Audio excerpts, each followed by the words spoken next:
Hi, this is Yvonne McNary, and I'm at the Marion County Extension Office with Dennis Morgerson, who is from the Washington County Right. Extension Office.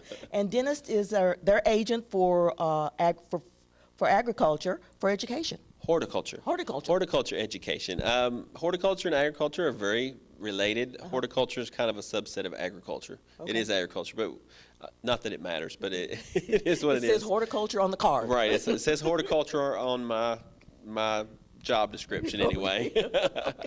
But you know, we're so thankful that Washington County always allows us to borrow you, to bring you over to Marion County and help us out with our horticulture issues. Right, right. And there's some things that we need to really be considering this time of year. We were just talking right now. I had 9 inches of snow at my place that took a few days ago, and it's March. So, but there's some things we should have thought about in February that we can still do, such as pruning our fruit trees. Most of February and most of the winter, and for that matter, is pretty much, I won't say the dead time for us as far as horticulture goes, but it's kind of the sleeping time. So by the time February rolls around, it's time to start thinking about dormant oil sprays and dormant sprays on your fruit trees. Late February, early March is when we start pruning our fruit trees. So if you haven't done that yet, we still got plenty of time to do that. Now, if you have like cold, snowy, icy weather in February like we did, do you still spray? You can still do a dormant spray. Okay. Just pick a warm day or a warmish day and do a dormant spray. And then you just pick a nice warmish day to do your pruning. You still have time to do pruning in March, so you know you're not out of the woods yet. We haven't had a lot of bud break on a lot of our fruit trees, which is good. I've noticed some plums. They're ready to open, and some peaches that the buds are swelling on, but the apples are pretty much still closed up, which is good. The later they break dormancy, the better off we usually are to try to avoid some of those late frosts and freezes that would kill the flower buds, which would keep us from having fruit. Okay. Now let's go back to pruning for just a little bit. I know I've pruned and didn't look real good when I got done. What are some guidelines for pruning? For pruning, it depends on what you're pruning, Okay. and when you would do it, and how you would do it. I mean, there's rules for just about everything out there. Okay. Usually, dormancy is a good time to think about it, but for fruit crops, it's usually at the end of winter, the first of the early spring, and that's when they're getting ready to break bud. You'll go through and you'll prune out anything the wood that's crossing, the limbs that are crossing, anything that's too thick. On our fruit crops, we want to open up the center of the tree, so all the little branches in the middle of the tree, you want to go ahead and prune those back and get those out of there. We're trying to promote airflow through the center of the tree. Okay. That'll limit disease issues that we might have. And if you want to reduce the size of plants, you can do it then. You'll just don't ever top a tree. You see that all the time. Don't do that. It's the worst thing you can do to it. If you want to head it back, you come back to the next branch and just take that limb all the way back to that branch. But now that's fruit trees. Now on other things, there's times to prune. It depends on whenever they flower. So anything that the general rule is, if it blooms in early spring, general rule, not on our fruit crops, but general rule is you want to prune it immediately after flowering. So say right now the forsythia is blooming in the snow. As soon as it gets done flowering, you would trim that back and you wouldn't touch it again until after flower next year. Okay. Because if you do it before flower, you're pruning your flower buds out. Yes. So the rule is, if it blooms in the spring, then it's going to bloom on old wood, which it set flower buds inside that stem last fall. So you don't prune it any time other than right after it flowers, because you want new growth to age to set flower buds. Okay. Now, things like azaleas and rhododendrons, those would be the ones that you would prune after flowering, because it's a spring blooming like a forsythia. Now, the things that bloom in the summer, like rose of Sharon or crepe myrtle, any of those, you could prune now, because they're going to flower on new wood, and by pruning now, you're going to force new growth out, which will give you more flowers during the summer. Those are the general rules. Fruit crops are a little different. We'll do those right before flowering, but that's because we want to reduce the amount of limbs that's got flowers, because too many flowers gives you too many fruit. Too many fruit will break your tree down, and you will get small fruit if you don't thin them out. So we're okay with taking some of that out now. So there is such thing as too much fruit? There is such thing as too much fruit, and your trees can break down pretty easily. Peaches are notorious for setting too much fruit if we don't have a late freeze to kill them, which is a good bet here. I mean, about 60% of the time we don't get a fruit crop on peaches because of that. So we average about 1 crop of peaches every 3 years. In some years we've gone 3 years straight, and in other times we'll go 3 years with none. It just depends on the spring that we get. But that's that crop. But they need to be thinned down after they set fruit, and that's one of the reasons peaches is one of those out of all the fruit crops that we own. We don't prune until after the crop is set. That way we can go in and prune some limbs out, and then we can think about thinning down later on. And the general rule is you want about 2 hands length between fruit on the limb on peaches. Because if you get more than that, you're going to get small peaches, and you'll get too many, and your limbs will break off, and nobody wants a broken limb with tiny peaches. You want a few big, nice peaches is what you're looking for. So those are just the things you need to think about there. As far as pruning your shrubs and stuff, it depends on if you follow the flowering rule, you can do that. As far as a hard pruning on shrubs, never take out more than a third at one time. And that's pretty much the same with like when you mow your lawn. You don't want to take a third of the cutting off, more than a third at one time. So if you let it get a little too tall, raise your lawnmower blade, mow it, wait a couple days, and then mow it again down to the size that it should be. Don't do it all at once because it stresses the plant. You get it yellowing, it just looks bad, and then you have the clumping of the grass that you're going to have to rake. So it's better to mow twice than to mow one hard time. Okay, a question for you here. I know that we've had some cold, kind of windy weather here, and a lot of limbs have fallen off trees and breaking and all that. What can we do to save our trees? Okay, on the stuff that breaks or is diseased, you can take that out any time of the year. So right now we had some limbs and stuff that broke out, especially Bradford pear, which they have their own issues anyway. Go ahead, if they broke, and prune those out. That's fine. A lot of the stuff that we can do to save our trees is to plant the right varieties to start with. Ornamental pear is on the don't plant list. I know a lot of people like that plant. It's pretty in the spring. The bees love it. But they're notorious for getting to 10 to 15 years old and then they break. They're just weak trees. They're also becoming weedy. Lots of parts of the state. It's here too, but especially in the bluegrass region up around Lexington, you'll see them this spring. They'll be on the sides of the roads everywhere. And we don't like that because they're considered an exotic and they're pushing out native species. So they're actually on the do not plant list now because of that. So those are some things you can do. Now, other ones is when trees are young is whenever you want to develop your central leader. For most trees is one central trunk with limbs coming off of it. So if something happens, that top breaks out, you need to train another limb to take that spot. You want one central leader. So what happens if something breaks the top out of the tree and you get a fork, you get 2 tops, that's where it's going to be weak and it's going to split. So if you get a single trunk, that's your main goal on most of our trees and stuff. Now, you gave us the do not plant list. What about some that are natural to this area? Well, what are some things we can plant? Most anything native, I want to say, is an okay plant usually for us because they've been through our climate. But there's some things that are prettier.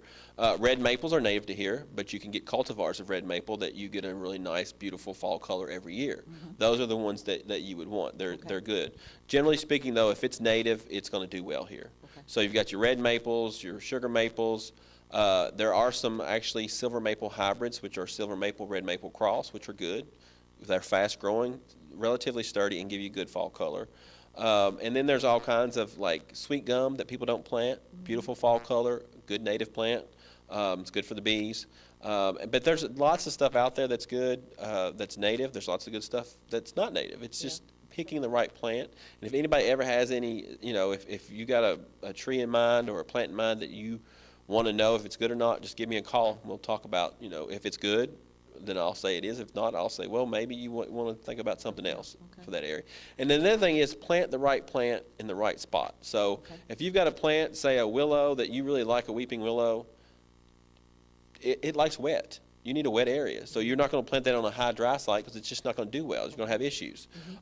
Same if you planted something like a sugar maple that likes kind of a drier, not necessarily dry situation, but a drier. It's not going to do good in a wet situation.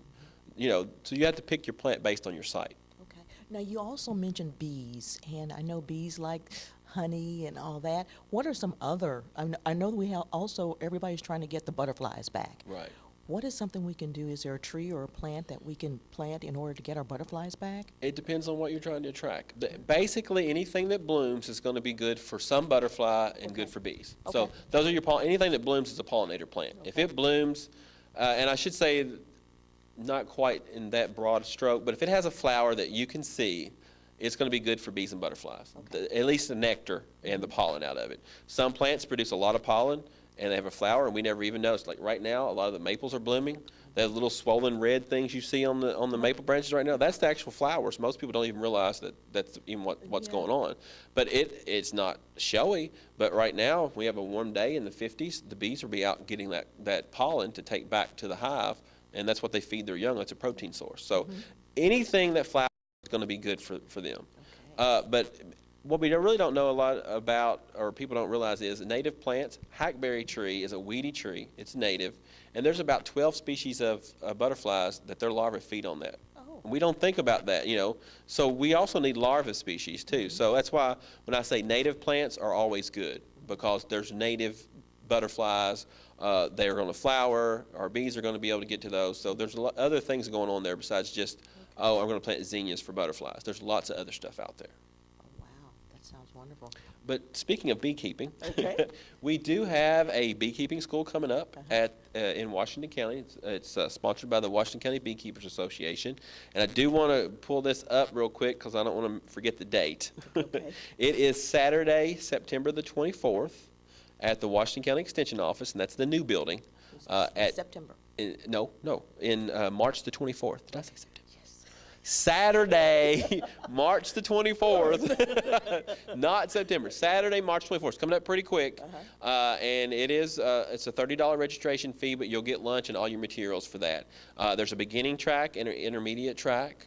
Just call the Washington County Extension Office at 859-336-7741 and talk to Doris, and she can get you set up and registered, and then we'll have the class out there. It is at the new building. That's at 245 Corporate Drive in Springfield. If anybody knows where the technical school is in Springfield, it's off of 555, it's Industrial Park. Go back there, you'll see us. If you just turn back that road, you'll see us. We're directly across the road from them. Okay. Now let's talk a little bit about beekeeping. Okay. Will you be teaching class? I'll be teaching one of the sessions there about some plants for beekeeping, but we have two tracks, and there's lots of experts going to be there, and from setting up your hive, getting your hive started, to bee or honey extraction, which would be the second year of your beekeeping, those kinds of things. Whatever questions you have, bring. There's experts there. And I have bees, but I am by no means an expert on beekeeping. I know about it. I've done it. I enjoy it, but there's people that raise the queen bees to sell. There's a lot of stuff that goes on with beekeeping. Okay, now I was going to ask you about that. There are some people out there who might want to come to the meeting who just have some questions. They haven't really decided yet whether they want to do it. Are they welcome to come as well? For that day, for that school, it's still the $30 registration. But now if they've just got beekeeping questions and they don't know if they want to get started, just give me a call. Okay. And we'll talk you through it. And as far as new beekeepers, I'm good. I can help you get set up. But now whenever you start into queen rearing and all that stuff, I'm out because I'm not going to do that. So that's whenever, that's more of the I shouldn't say the experienced beekeepers. Also, there is going to be an autoclave there from Kentucky State, and what that is basically this giant pressure cooker looking machine. Okay. You can take all your hives that, say, your old equipment, the bees may have died, the frames, they may be old. What happens is they'll put those in there and they'll sterilize them. So if there was any kind of insect or disease or whatever was in that hive, it was on that stuff, those frames, it'll basically kill it. So they come out and they're ready to use for a new colony of bees. Just know that if there's any wax on those frames or whatever, it will melt it and run it off. So you're going to come out with clean boxes and frames and all that ready to put a new hive in. But you have to bring that with you. And there'll be several sessions that they'll do that. But this thing it looks like, last time I laughed, it looked like some nuclear bomb thing rolled up. It was a big, big metal tube that they opened up and put stuff in. And really, it's a pressure cooker. I mean, it gets up to 200 and some degrees and kills everything in there. So if there's any kind of virus or anything in there, it's dead when it comes out, so you don't have to worry about that. Well, I know beekeeping is really popular now. What brought all this on? You got any ideas? I think a couple things brought it on. One, I think a lot of people have heard about the plight of the honeybee.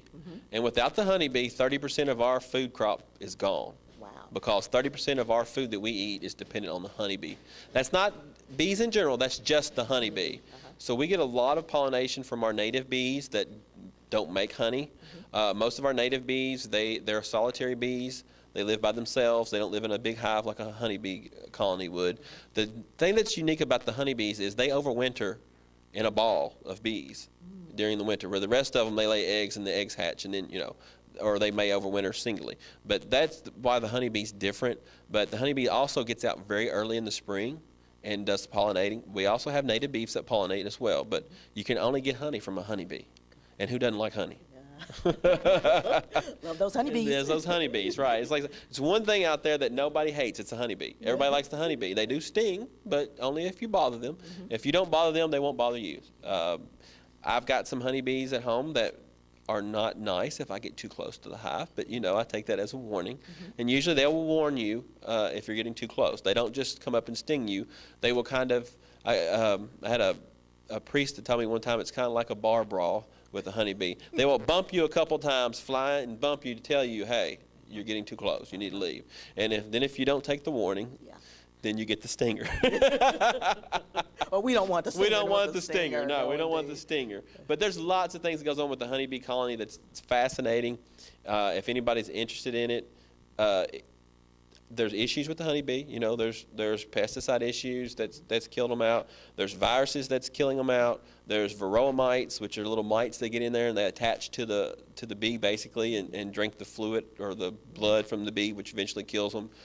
There's hive beetles, or these little black beetles that get in. I mean, there's wax moths. Lots of things can go wrong in a honeybee hive if they're not a strong colony. So this cleaning out is a good idea. The cleaning out might be a good idea if you had one especially if you had an old frames and boxes and stuff that's been sitting there, or you had a colony that died. It's good to bring it with you that day, get it sterilized, and then there's nothing in there that's going to cause your new colony harm. Right. So you can get it cleaned up. But there's so much going on with them right now, and a lot of research has been done to save the honeybee. About 50% of the honeybees a year in the United States die during the winter. So, the more beekeepers we have, the more honeybees we're going to have, even if half of them die every year, like has been happening. Yeah. Now, what causes them to die during the winter? There's a couple things. Usually the varroa mite will weaken the hive down because, it's like a parasite. And then we have other issues that might come in there too. There's viruses also that are vectored by these mites, which a lot of different viruses. Viruses also weaken down the honeybee. But that's the two biggest thing is the varroa mite and starvation. Starvation's the big one that a lot of beekeepers end up, even though you take honey, you can take too much. So you've got to watch that, make sure to leave them plenty for the winter. And even if you leave them plenty, I left a whole super of honey, which most people don't do in the wintertime. And they were already up to that super by the time March rolled around. So they were getting ready to, if the weather stayed cold, they can't go out to forage, they could starve. So I checked, put some sugar patties, and they even sell little things to feed them, so you can get them through. So that's the starvation and varroa mites are the two things. That's the big two that probably gets rid of most of the honeybees. So if we can feed them during the winter, we can. Because sometimes they may not be strong enough to get enough honey put up or stored, even if we didn't take any. And it may not be their fault. It may be that the weather wasn't right whenever we call it a honey flow, is when the plants that produce a lot of nectar are flowering, that the bees would go out and get the nectar and they dry it down to make honey. Well, if the weather's not right, they can't go out and get it. Right. And then they've missed that, so then they could starve. Yeah. So, we have, as beekeepers, we kind of can hedge that and feed them during those times that they may not have enough to forage on. We only take honey if they've got enough that we can leave them honey and we know that they can make more. There's two honey flows. There's usually one in late spring, or I just say spring to early summer. There's another one in the fall. The fall one usually is the one that everything they make in the fall they keep. Most beekeepers will not take any in the fall. Now, if they produce a lot, you might take a little bit. I had one colony that produced quite a bit in the fall, one only produced a little bit in the fall. So what I did was take a few frames of honey from one and give it to the weaker one, just to make sure that they had, we're going to not starve. So those are things you have to watch. I will say, I've told people I've got chickens and I've got honeybees. Chickens are a lot easier. When a chicken's hungry, when it's thirsty, and when it's got a problem, you can see it. But the honeybees, you can't see it. You have to really get in there and look around, and then, they're insects. You got to be really careful with them. Yeah, and you got to be careful, right? I've yet to have a chicken sting me. Yeah. I got pecked a couple times, but I haven't been stung. But I get stung 2 or 3 times a year, and usually it's my fault. Yeah. If I go in and try to peek in and not have my suit on, it's my fault. So. It is what it is. I take that. I told somebody, I said, you got to suffer a little bit to get honey. So I'll take that as a few stings a year, as my homage to the honeybee to get some honey from them. Now we've got planting season coming up. Yes, this month, believe it or not. Today is March the 13th. Usually around St. Patrick's Day, a little bit after, starting to think about planting onions and broccoli, cabbage, cauliflower, cool season stuff, potatoes. St. Patrick's Day, Good Friday always was the potato planting time of year for us. So mid-March is whenever we start thinking about that. Well, we had snow and it's cold. So we're thinking about it, but we're not going to do it this weekend. But it's supposed to warm up. But those are things that we got to start thinking about. You know, usually when you get to the mid-March, then we can start thinking about, if we have a warm spell, getting out there and planting our cool season crops. Broccoli, cabbage, cauliflower, lettuce, onions, potatoes, all those are stuff that would go in March, anywhere from mid-March to mid-April, so to speak. So we've got that window there. No, but our ground is still hard. How do we do Ground is that? still hard, and it's still wet, it's still cold. So the season, we'll wait till the season gets ready for us. So if we were already warm, we would be out there thinking about doing that. So whenever we have a warm spell and it gets dry enough, then you'll start thinking about that. But just throwing people to get that in their mind that, you know, even though it feels like it's winter, spring's going to start in a week. Yeah. Officially on the calendar, it's going to start in a week. And by that time, it's time for us to start thinking about planting our cool season stuff. We don't want to get out there right now and do it in the mud. So you want to wait till it dries. You want to wait till the weather's right. So spring is a little bit, it's officially winter, but I had a Facebook thing pop up yesterday. There were several plants at home in full bloom a week ago this time last year. So we're a little bit behind last year, but and officially we're 20 days ahead is what they said. Well, it's been maybe a month. We were ahead of schedule based on weather. So the climate, it's changing a bit, so we're going to roll with it and change too. So the weather will straighten out and we can get our cool season stuff in the ground. It's just, we got to wait. Peas are another one of those that people, if you like peas, they should be in the ground now. I mean, they're a really cool season plant that you want to get out there going, because usually what happens is, like we were talking about earlier, spring's going to hit and we're going to go from snow to 85, 90 degrees. You know that's going to happen because it's going to equal out somewhere. So we need to be ready. So think about that. Other things you need to start thinking about is if you grow your own tomatoes from seed or peppers or eggplants from seed, now's the time to start seeding those. Now you're either going to do that in a cold frame, a greenhouse, or under a grow light indoors. But now's the time. It usually takes about 6 weeks from seed. So 6 weeks from now, believe it or not, we're getting to the end of April, the 1st of May, which is time for that stuff to start thinking about putting that in the ground. It's hard to believe, isn't it? It certainly is. In 6 weeks, we're going to go from that much. It's hurry up and wait. It's hurry up and wait, right. Whenever, it's like always, you know, with gardening or farming, whatever, it's like, it's wait, but when it hits, it's time to do it. You have to be ready. Be ready for it. All Right. Yeah. One other thing, other than the beekeeping school we were talking about, there's a Wheelbarrow Series that's already underway. I did the grafting workshop, which is supposed to have been last week, this morning. I'll do it again tonight. My favorite summer vegetables was today, too, because we had some issues with getting our stuff for some of these. But next week, on March the 20th, the class is going to be on growing sweet onions in Kentucky. And these will be onions that you will get that look like the big Vidalia onions that you get at the grocery store, and these were sweet, just as sweet as these are native? These are not native. No. Okay. These are hybrid onions, but you get a nice big onion. But the thing is, you have to plant plants, not little sets that people are used to, and you have to plant them sometime in late March, early April, to get them out enough to grow to get those nice big sweet onions. So that Sweet like Vidalias. even better. Ooh, Yeah, okay. and a Vidalia onion is only a Vidalia onion if it's grown in Vidalia, Georgia, because their soil there makes that particular variety of onion. And it's Texas sweet is what the variety really is. But anyway, this is candy and candy apple and some we're going to grow, and that you can grow these here and get good, nice, big, sweet onions right here in Kentucky. But that's next week on March the 20th at 10 a.m. and 6 p.m. If anybody's interested, they need to call the office to register for that. If you haven't registered for any classes, it's $5 registration fee. Once that, you're good for all the free ones. But then there's other ones that you can come to that if you want to pay to get the supplies, then you can do that. Or you can come and listen for the information for free. But those will be, they'll be taking home free onion sets or free onion plants that day. That will be at the new building.